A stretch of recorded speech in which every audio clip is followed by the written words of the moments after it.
Today I'm going to tell you a story about a vehicle. That vehicle is a 2013 Chevy Malibu. It had a code. The code was a P06de. That code, the definition of it is the oil control solenoid malfunction or the oil control valve malfunction.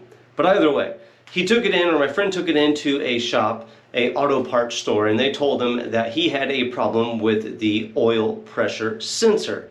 So he bought it. He called me. He said, "Hey Scotty, can you take care of this oil pressure sensor for me on my son's 2013 Chevy Malibu?"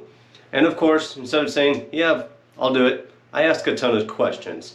And I figured out why we are replacing this sensor. Because to me it didn't sound right. A newer vehicle with a bad oil pressure sensor is probably not going to start, and you're probably going to have other symptoms other than just the check engine light on. So that was alarming to me right there.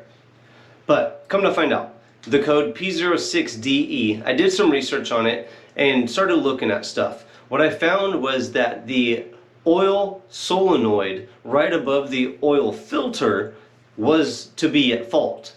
And I went ahead and replaced it on his vehicle. It took me about 5 minutes in the driveway. It didn't take long at all.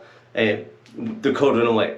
I cleared the check engine light for him the day that I replaced it for him, and I just put a little pan under it, like a little catch pan. Not much oil came out, less than a quarter of a quart, for sure less than a quarter of a quart.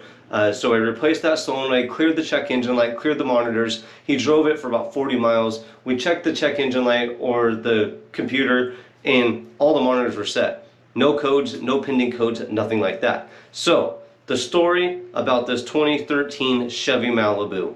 It had a code, P06de. We replaced the oil pressure control solenoid above the oil filter, and that fixed this problem. If this video does help you out, make sure you comment below.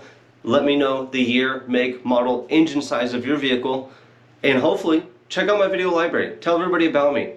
I'll see you on the next hopefully helpful video. Thanks for checking out Scotty's Hobbies.